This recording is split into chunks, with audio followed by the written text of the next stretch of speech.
Tiga pasangan calon gubernur wakil gubernur Jakarta siap menjalani debat kedua Pilkada Jakarta hari ini.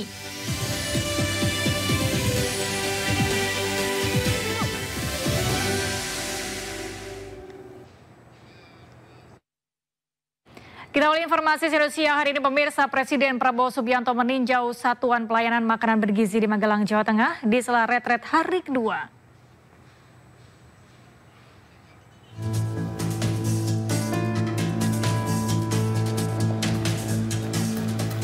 Di tengah agenda retret Kabinet Merah Putih, Presiden Prabowo meninjau lokasi Satuan Pelayanan Makan Bergizi Sabtu siang. Presiden Prabowo keluar dari gerbang utama Akademi Militer dengan menaiki Bugikan, didampingi Sekretaris Kabinet Teddy Indrawijaya dan Kepala Badan Gizi Nasional Dadan Hindayana. Satuan Pelayanan Makan Bergizi terletak di Jalan Jenderal Gatot Subroto, tak jauh dari Akademi Militer Magelang, dan akan memproduksi 3.000 porsi makanan bagi ibu hamil, ibu menyusui, anak balita hingga anak sekolah. Kantor ini nantinya akan berfungsi sebagai pusat koordinasi dengan penerima manfaat serta semua pihak yang terlibat dalam program makan bergizi. Program makan bergizi gratis merupakan salah satu program unggulan Presiden Prabowo Subianto dan Wakil Presiden Gibran Rakabuming Raka dan dijadwalkan mulai 2 Januari 2025 mendatang. Dari Magelang, Jawa Tengah, Muhammad Julhilmi, Ainus melaporkan. Di acara makan malam, Presiden Prabowo Subianto menjelaskan alasan memilih Lembah Tidar menjadi lokasi pembekalan anggota Kabinet Merah Putih. Presiden mengatakan sengaja mengajak para menteri untuk melihat para taruna yang menjadi kesatria membela bangsa dan negara. Kepada mereka bahwa Lembah Tidar ini bagian dari suatu wilayah perjuangan panjang. Di sini perlawanan terhadap penjajah ada yang dihukum berkali-kali naik.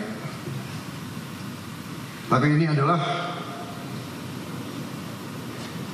pusatnya kesatria-kesatria.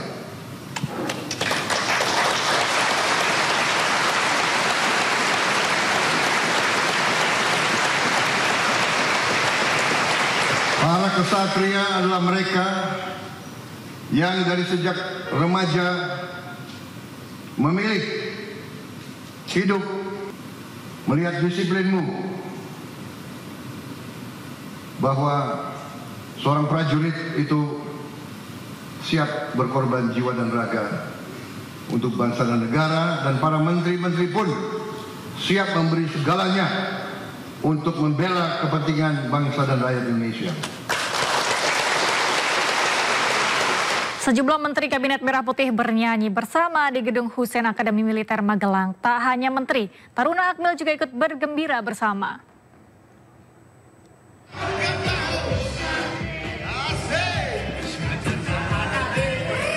Sejumlah menteri membagikan momen kebersamaan dan keakraban usai acara makan malam formal retret Kabinet Merah Putih di Akmil Magelang. Mereka merapat ke panggung hiburan dan menyanyikan lagu Koyo Jogja Istimewa. Sejumlah menteri diantaranya juga asik berjoget memeriahkan suasana. Tak hanya menteri Kabinet Merah Putih yang merapat ke panggung, para taruna Akmil juga ikut makan malam bergembira bersama.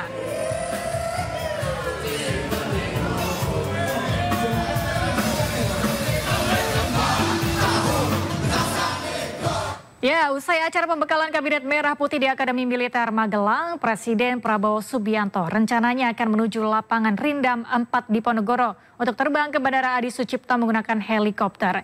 Namun Prabowo juga ada alternatif lain, yakni menggunakan jalur darat.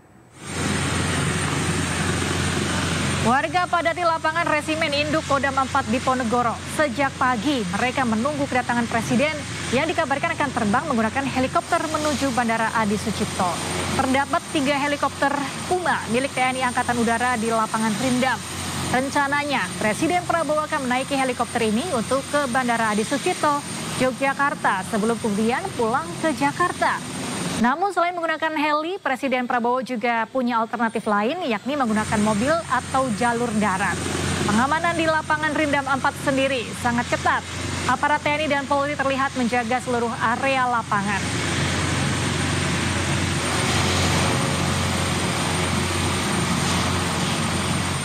Pemirsa, warga dan siswa sekolah berkumpul di luar Akademi Militer Magelang, Jawa Tengah untuk melepas kepulangan Kabinet Merah Putih usai menjalani retret atau pembekalan selama 3 hari.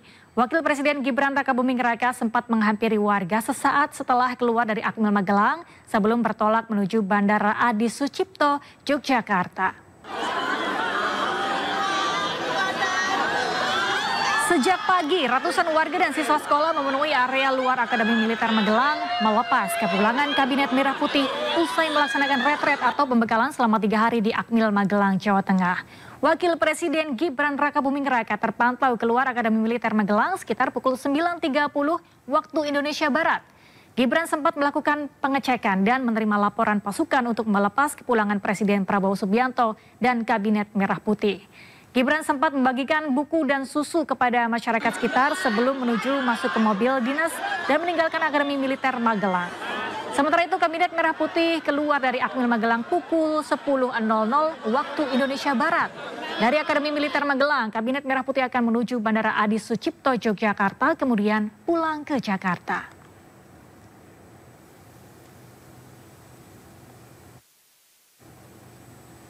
Para Menteri Kabinet Merah Putih selesai menjalani pembekalan di Akademi Militer Magelang. Sebelum menaiki bis yang membawa mereka menuju bandara, para menteri menyapa warga terlebih dahulu. Ratusan warga antusias sambut para menteri yang keluar dari Akademi Militer Magelang. Para menteri pun tampak sumringah usai menjalani pembekalan selama 3 hari. Usai menemui warga dan awak media, para menteri kemudian menaiki bus yang akan membawa mereka menuju Bandara Adi Sucipto. Luar biasa keren. Wah, keren banget. Mantap banget. Dan ini kabinet yang paling kompak kayaknya nih. Keren. Kabinetnya semuanya bondingnya bagus. Kabinet saling kenal, kerja sama timnya bagus, ya. Sharing pengalaman, sharing pengetahuannya bagus. Dan tadi pagi kita semua naik ke Tidar, ke puncak Tidar. Ngos-ngosan nih, tapi keren banget. Ada kepuasan. Arahan Pak Presiden banyak, tapi arahan beliau banyak yang spesifik ya. Tentu tidak bisa kita buka ke publik. Tapi semuanya untuk bekerja. Kabinet ini harus satu, bekerja untuk Merah Putih. Itu pesan yang paling utama dari Bapak Presiden. Makanya namanya Kabinet Merah Putih. Oke ya? Terima kasih, Bang. Oke. Loyalitas dan militansi untuk bekerja demi rakyat gitu. Jadi tidak pernah sepanjang sejarah Republik kabinet disiapkan dengan cara terstruktur dan sistematis. Presiden minta mulai besok kita tancap gas. Ya. Tadi perintah Mas Pras untuk yel-yel katanya. Gimana Ya. yel-yelnya? Oh ya. Mas Pras. Siapa kita? Kabinet Merah Putih. Luar biasa. Luar biasa. Kondisi fisik para menteri sama wakil menteri gimana Bang? Kemarin pelatihan tuh Pak, fisik segala macam gimana Pak? Aman semua, karena presiden itu bahkan memberikan kita doping vitamin. Betul. Ya, semua dikasih vitamin terbaik. Ini sangat amat luar biasa, mengajarkan kita bagaimana itu kedisiplinan. Bangun setiap pagi jam berapa Pak? Jam 4 pagi. Jam 4 bangun. Kita harus sudah bangun, sholat subuh, langsung siap-siap dengan kostum kita ya. Kostum tentara kita dan kita baris berbaris. Jadi pengalaman yang luar biasa dibanding dan selain itu juga banyak sekali pembekalan materi yang diberikan kepada kita. Jadi mudah-mudahan kita bisa menghasilkan karya yang terbaik untuk bangsa. Justru seru banget semua.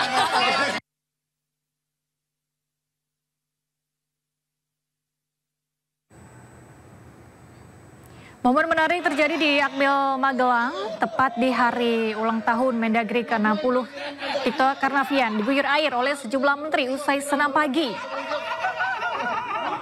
Kejutan lainnya juga didapatkan Tito saat pembekalan menteri di ruangan AH Nasution. Presiden Prabowo Subianto dan Wapres Gibran Rakabuming Raka juga turut merayakan dan memberi ucapan selamat. Seisi ruangan juga turut menyanyikan lagu selamat ulang tahun untuk Mendagri Tito Karnavian.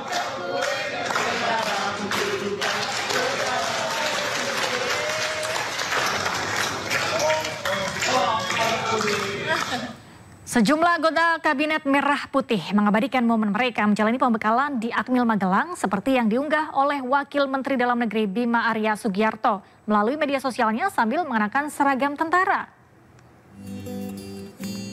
Beginilah Wakil Menteri Dalam Negeri Bima Arya Sugiarto yang mengenakan seragam tentara beraktivitas di Akademi Militer Magelang, Jawa Tengah.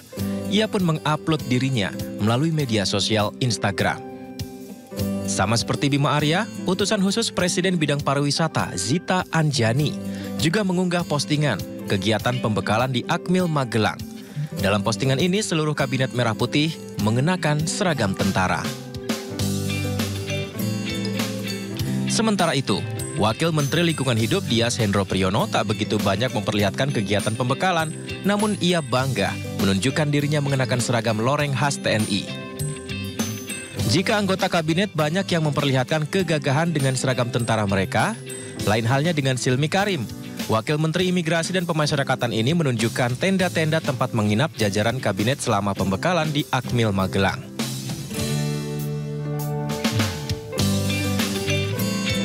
Tidak hanya menggunakan pakaian loreng ala tentara, jajaran Kabinet Merah Putih juga memiliki seragam lain dalam pembekalan di Akmil Magelang, Jawa Tengah. Presiden Prabowo Subianto dan Wakil Presiden Gibran Rakebuming Raka bersama jajaran Menteri dan Wakil Menteri Kabinet Merah Putih melanjutkan agenda pembekalan di Akmil Magelang. Jika sebelumnya pejabat negara menggunakan pakaian loreng, namun kali ini para menteri mengenakan pakaian safari khas Prabowo Subianto. Mereka kompak memakai baju safari coklat muda atau krem untuk melanjutkan kegiatan pembekalan. Pakaian ini digunakan saat pembekalan yang dilakukan di dalam ruangan.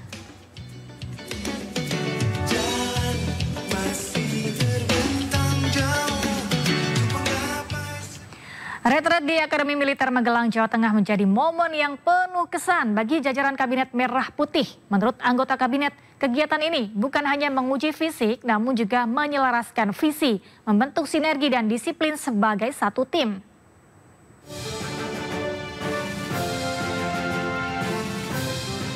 Seluruh jajaran Kabinet Merah Putih antusias mengikuti senam pagi, latihan baris berbaris, hingga pembekalan yang digelar di kawasan Lembah Tidar, Akademi Militer Magelang. Kegiatan ini tentu memberikan kesan yang mendalam bagi para menteri dan wakil menteri. Iya, alhamdulillah. Saya kira ini satu kegiatan yang sangat bagus ya untuk merapikan barisan, menyamakan visi dan memudahkan misi itu terwujud. Memang kita perlu gerakan-gerakan kebersamaan. Dimulai dari kegerakan fisik, kemudian kebersamaan dalam jalan pikiran, kemudian kebersamaan dalam hati nurani. Itu kesan jam bangun paginya itu agak repot saya. Biasanya kan kita tidurnya jam 2. Bangun jam 5 subuh, habis itu tidur lagi kan. Nanti bangun jam 7. Nah ini enggak ini. Kita tidurnya jam 2, jam 4 udah bunyi. Tapi itu bagus, bahwa hidup itu disiplin. Tanggung jawab negara itu mau 2 jam, mau 1 jam tidur, begitu panggilan tugas harus siap.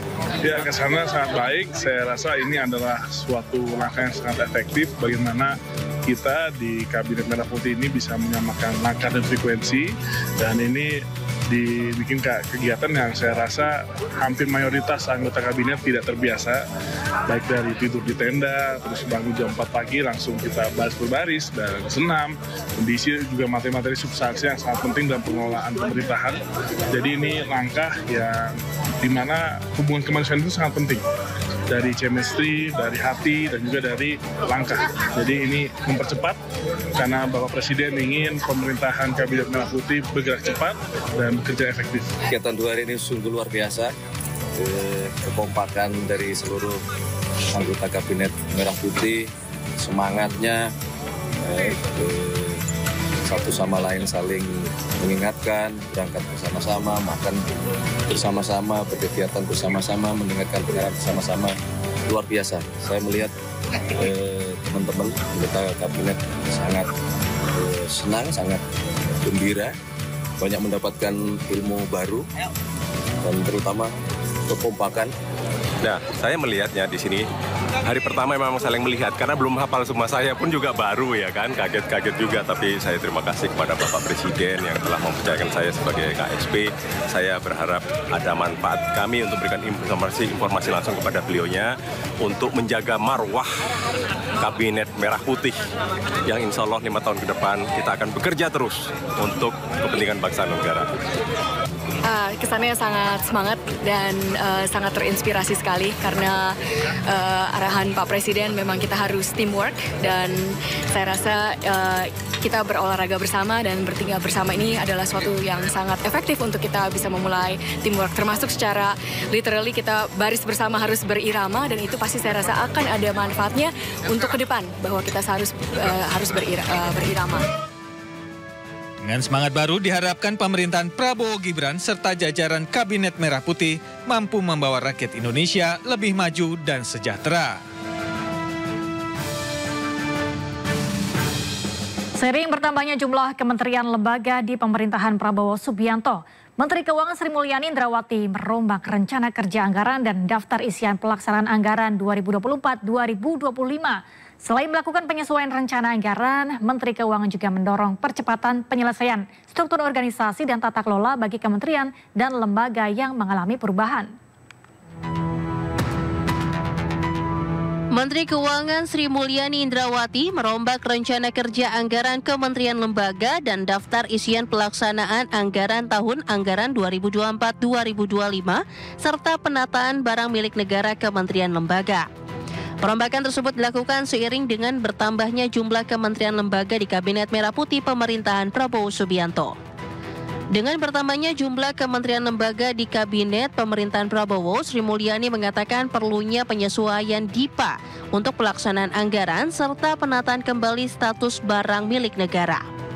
Penyesuaian anggaran dilakukan Menteri Keuangan dengan menggelar rapat koordinasi bersama Dirjen Anggaran, Dirjen Perbendaharaan, Dirjen Kekayaan Negara, Dirjen Perimbangan Keuangan, Dirjen Pengelolaan Pembiayaan dan Resiko Kemenkyu, serta 84 perwakilan kementerian lembaga. Bendahara Negara juga mendorong percepatan penyelesaian struktur organisasi dan tata kelola bagi kementerian lembaga yang mengalami perubahan. Adapun terkait pemanfaatan barang milik negara, Sri Mulyani memastikan akan tetap dilaksanakan sesuai dengan prinsip kepatutan serta efisiensi. Ia menyatakan jika terjadi penambahan atau perubahan lokasi dari kementerian lembaga, maka Kementerian Keuangan akan mempertimbangkan lokasi dan tempat yang bisa dioptimalkan, terutama atas barang milik negara yang menganggur.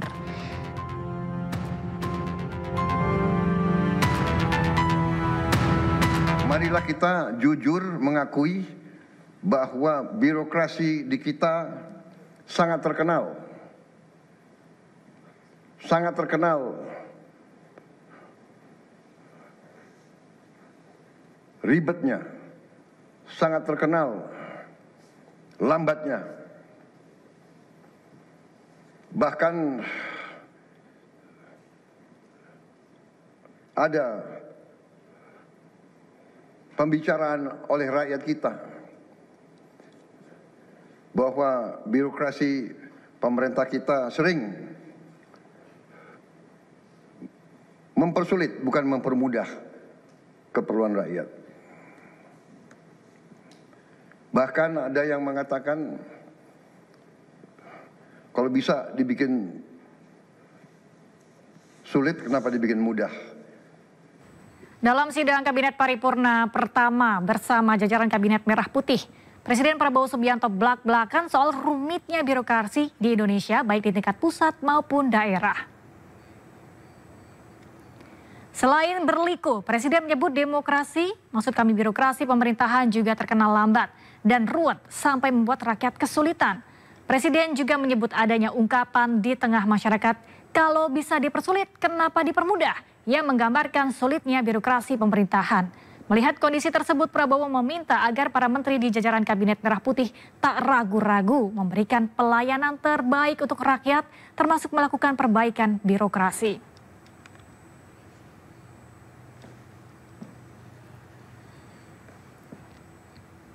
Pembekalan anggota DPD RI menggelar outbound bersama Lemhanas di Bogor, Jawa Barat. Kegiatan ini diharapkan dapat memupuk kerjasama antar anggota DPD.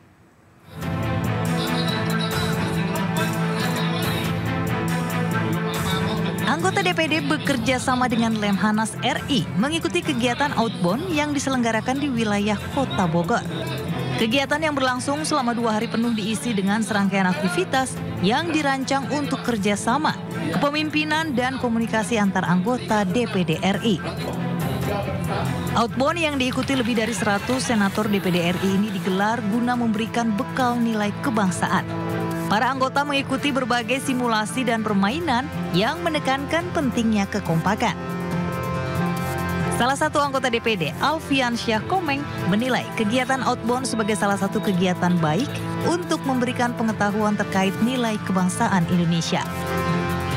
Tapi sesuatu kelembagaan kan memang benar-benar harus mencintai negara ini, menjaga persatuan.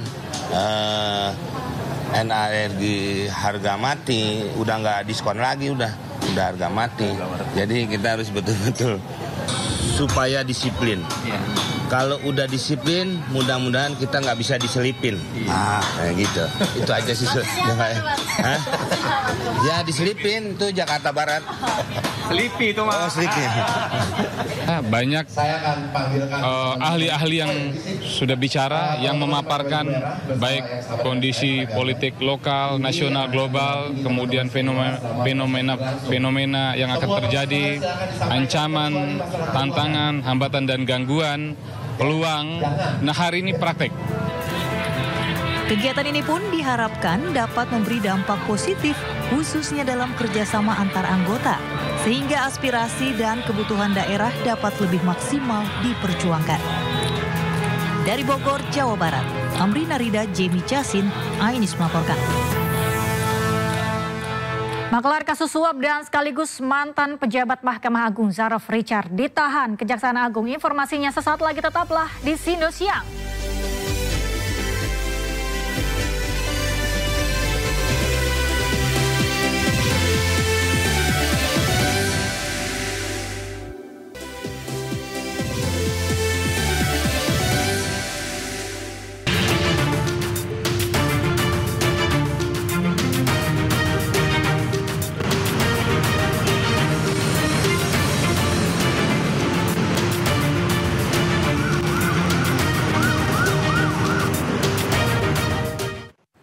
Pemirsa, kami akan ajak Anda untuk simak pantauan arus lalu lintas siang ini. Kami telah terhubung dengan Brigadir Medina dari NTMC Polri yang kini berada di kawasan Semanggi, Jakarta Selatan. Halo, selamat siang Brigadir Medina. Bagaimana pantauan arus lalu lintas dari tempat Anda melapor?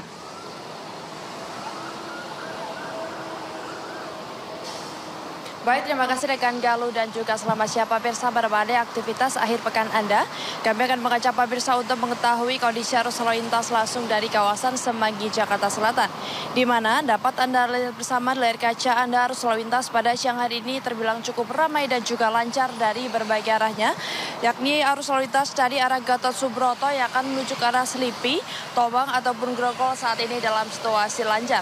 Belum terjadi peningkatan volume arus kendaraan yang cukup signifikan di kawasan ini, dan kami menghimbau kepada Anda para pengendara yang melalui jalur arteri diimbau untuk mengambil jalur sebelah kiri untuk mengurangi atau mengantisipasi para pengendara yang akan memasuki tol Senayan.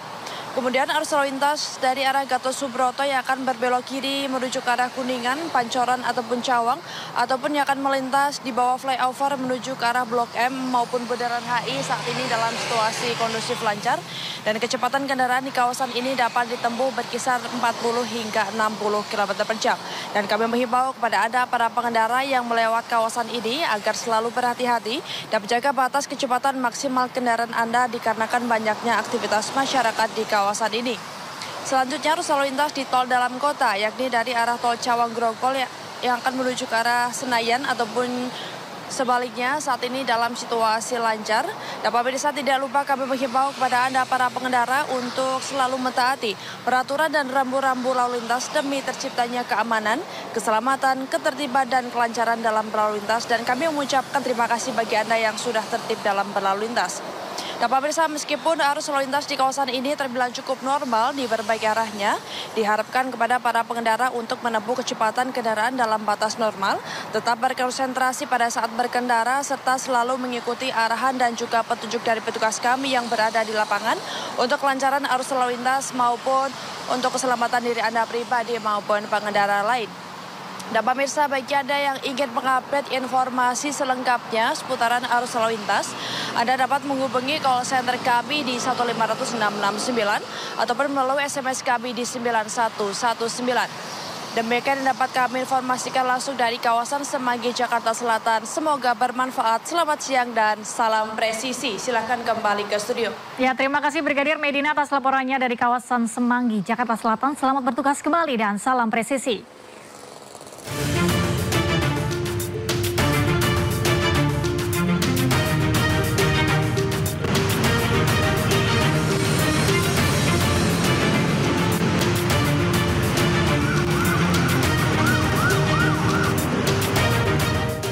Kejaksaan Agung meringkus seorang terduga maklar kasus suap terhadap 3 hakim Pengadilan Negeri Surabaya yang memvonis bebas Ronald Tanur. Terduga maklar kasus Zarov Richard adalah mantan pejabat di Mahkamah Agung, ditangkap di kawasan Jimbaran, Bali.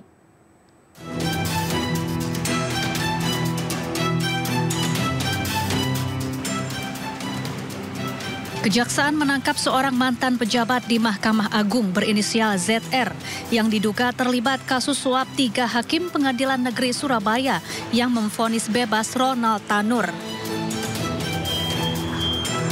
ZR ditangkap di Bali pada Kamis kemarin. Kini ZR tengah diperiksa intensif di Gedung Kejaksaan Agung Jakarta. Penyidik Kejaksaan Agung menangkap 1 orang di sekitar daerah Jimbaran. Kemudian yang bersangkutan dibawa ke kantor Kejaksaan Tinggi untuk dilakukan pemeriksaan awal, dan tadi pagi langsung dibawa ke Jakarta. Gitu. Mengenai hasil pemeriksaan dan lain-lain itu menjadi kewenangannya Jagung ya. Nanti menunggu Puspenkum aja. Sebelumnya 3 hakim Pengadilan Negeri Surabaya diringkus oleh tim gabungan Kejaksaan Agung di Surabaya, Jawa Timur, Rabu lalu. Ketiganya adalah Erin Tuah Damanik, Mangapul, dan Heru Hanindio yang memvonis bebas Ronald Tanur. Saat penangkapan, Kejaksaan menyita uang 20,38 miliar rupiah. Ketiganya kini telah berstatus tersangka. Selain itu, pengacara Ronald Tanur, Lisa Rahmat, juga dijadikan tersangka karena bertindak sebagai pemberi suap. Tim Liputan iNews melaporkan. Kejaksaan Agung menyita uang senilai hampir 1 triliun rupiah dari rumah maklar kasus suap Ronald Tanur, Zarov Richard. Zarov mengumpulkan uang itu dari gratifikasi penanganan sejumlah perkara saat ia masih menjadi pejabat di Mahkamah Agung. Kejaksaan Agung memamerkan tumpukan uang dan emas hasil penyitaan di rumah maklar kasus suap Ronald Tanur, Zarov Richard. Nilai uang yang disita mencapai lebih dari 920 miliar rupiah dalam mata uang dolar Hong Kong dan euro. Selain itu, Kejaksaan Agung juga menyita emas logam mulia seberat 51 kg. Zarov Richard mengaku mengumpulkan uang itu dari gratifikasi penanganan sejumlah perkara saat ia masih menjadi pejabat di Mahkamah Agung.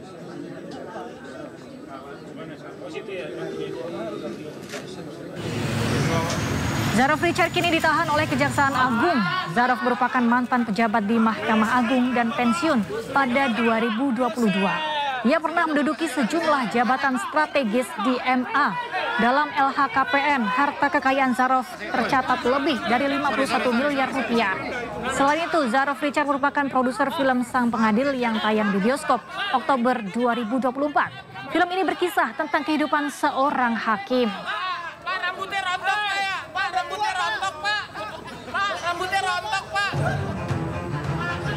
Sementara dari hasil penggeledahan, Kejaksaan Agung Republik Indonesia menyita barang bukti berupa uang tunai hampir 1 triliun rupiah dari berbagai mata uang. yaitu $482.320 Hong Kong atau setara $975.518.414. Kemudian 71.200 euro setara $1.208.229.185. Lalu $1.897.362 yang setara dengan $29.747.848.909. Lalu $5.725.075.000, kemudian $74.494.427 Singapura yang setara dengan $885.030.515.308 serta emas antam 51 kg.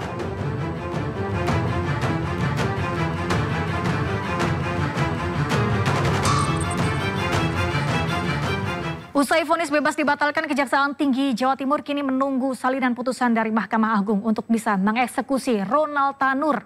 Sementara itu, karangan bunga berdatangan di Gedung Pengadilan Negeri Surabaya dengan berbagai tulisan kritikan terhadap hakim yang bertugas dan hukum yang seakan diperjualbelikan.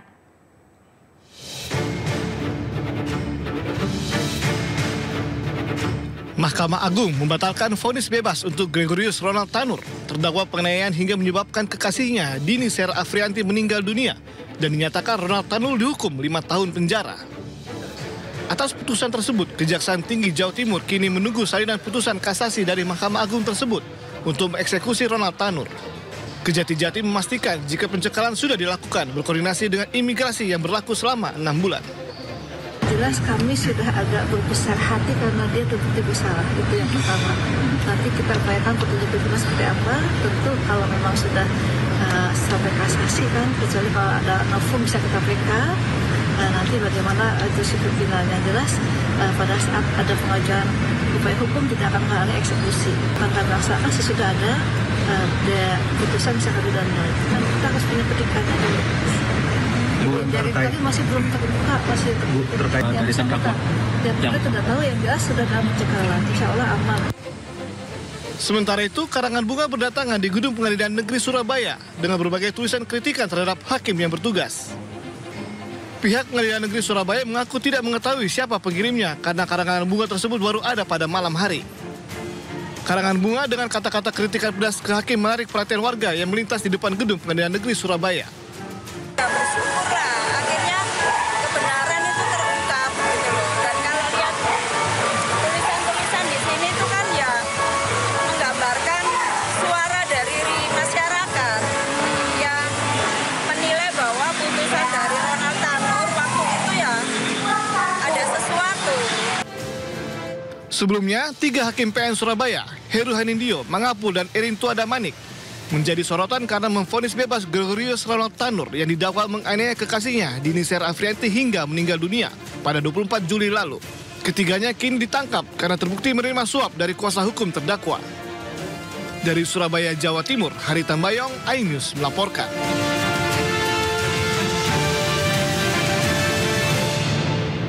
Pemirsa, Sido Siang masih akan hadir dengan informasi lainnya, di antaranya jelang debat kedua Pilkada Jakarta akan digelar hari ini. Sesaat lagi tetaplah bersama kami.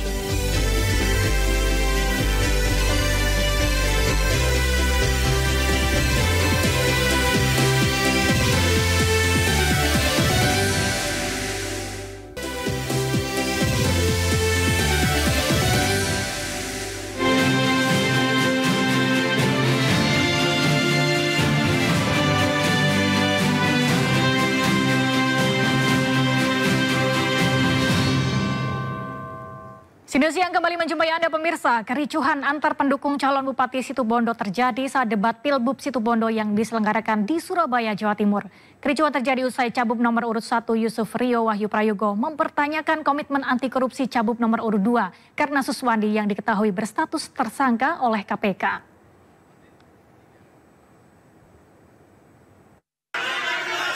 Baik, kita lanjutkan atau bagaimana? Bapak dan Ibu, mohon tertib keseluruhannya. Paslon nomor urut 1 akan menanggapi ya. Baik.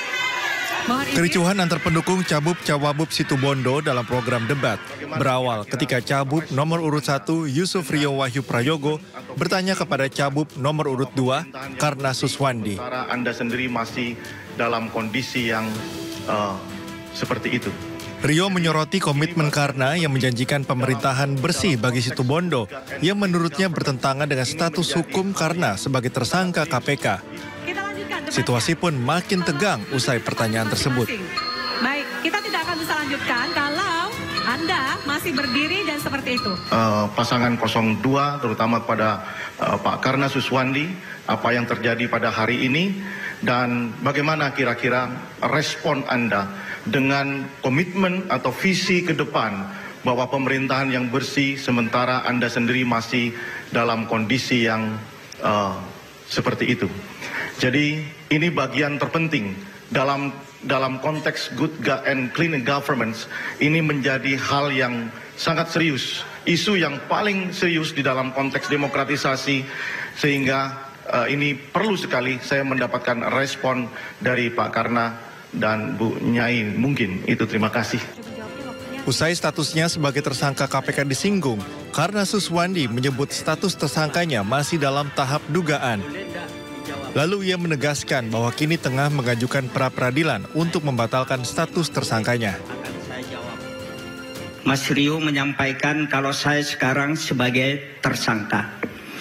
Jadi kata tersangka itu artinya bahwa di dalam undang-undang KUHP kita diatur praduga tak bersalah. Sebelum ada kekuatan hukum tetap yang menyampaikan bahwa saya bersalah, saya masih belum bisa dikatakan sebagai seorang koruptor. Saya belum bersalah. Jadi ini adalah KUHP yang mengatur. Jadi saya sekarang telah mengajukan pra-peradilan. Kita tunggu kebenarannya ini semua. Tensi antar pendukung paslon makin meningkat saat beberapa pendukung mulai berteriak dan mengganggu jalannya debat. Situasi yang tak terkendali membuat penyelenggara turun tangan. Bapak Ibu, kami sangat menghargai. Untuk itu mohon kita menghargai kegiatan ini. Baik, kita lanjutkan atau bagaimana? Bapak dan Ibu, mohon tertib keseluruhannya. Paslon nomor urut 1 akan menanggapi ya. Baik, mohon izin. Bolehkah kembali ke tempat duduk masing-masing? Bapak dan Ibu. Bapak dan Ibu mohon duduk kembali di tempat duduk masing-masing. Mohon duduk kembali di tempat duduk masing-masing. Kita nggak bisa melanjutkan kalau Bapak dan Ibu masih ramai seperti ini. Boleh kembali ke tempat duduk masing-masing? Untuk meredam situasi, Ketua KPU Kabupaten Situbondo dan juga penyelenggara menghentikan sementara acara debat untuk dilakukan mediasi. Selanjutnya, debat kembali dilanjutkan pada segmen penutup dan berlangsung lancar. Kami kembali usai pariwara.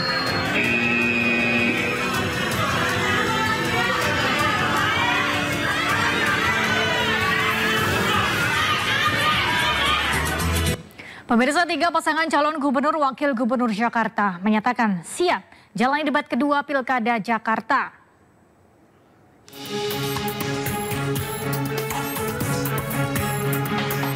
Tiga pasangan calon gubernur dan wakil gubernur Jakarta menyatakan siap menjalani debat terbuka Pilkada DKI Jakarta besok. Meski tanpa persiapan khusus, 3 paslon akan memberikan penampilan terbaiknya.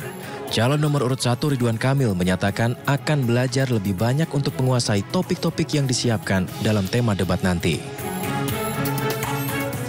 Kalau debat saya kira sama, kita harus kuasai topik-topiknya. Saya tetap tidak akan takabur, saya selalu latihan, karena ngejawab 1 menit itu nggak mudah ya. Jadi lebih ke latihan agar tepat waktu dan kami punya banyak solusi terhadap masalah-masalah yang ada di Jakarta. Secara khusus nggak ada untuk melatih itu, karena memang persoalan yang akan menjadi materi debat relatif sudah saya sampaikan secara terbuka. Itu contohnya Trans Jabodetabek, Jakarta Funding, kemudian juga housing. Ini yang menjadi pertanyaan-pertanyaan di dalam debat. Enggak, saya nggak persiapan. Ini tadi bagian daripada persiapan. Persiapan itu bukan seperti belajar ujian, ngapalin, praktek. Mulai latihan praktek untuk bisa kita lihat apakah program ini bisa diimplementasikan atau hanya sekedar konsep di atas kepala, di atas kertas, tapi menjadi pepesan kosong. Sementara itu sejumlah lembaga survei telah merilis hasil elektabilitas paslon Pilgub Jakarta. Poltreking Indonesia merilis elektabilitas pasangan calon gubernur dan wakil gubernur nomor urut 1 Ridwan Kamil Suswono unggul di angka 51,6%. Pasangan nomor urut 3 Pramono Anung Rano Karno menyusul dengan 36,4%. Paslon Dharma Pongrekun Kunwardana di posisi terakhir dengan 3,9%.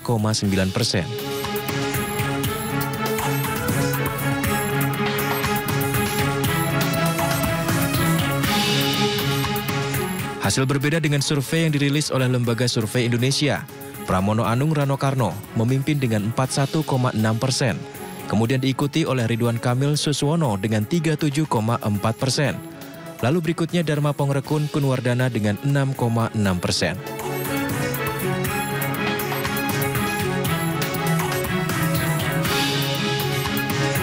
Debat kedua Pilkada Jakarta akan digelar Minggu 27 Oktober 2024. Tema yang akan diangkat adalah ekonomi dan kesejahteraan sosial.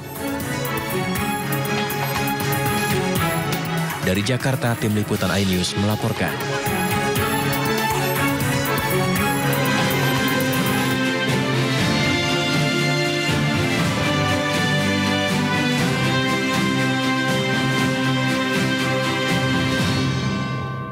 Informasi tadi sekaligus mengakhiri Sindo Siang hari ini. Pemirsa, Anda bisa mendapatkan informasi terkini dan terbaru melalui portal yang menghadirkan berita daerah, berita nasional, dan berita internasional lengkap di sindonews.com. Mewakili segenap kerabat kerja yang bertugas, saya Galuh Pandu pamit undur diri. Terima kasih dan sampai jumpa.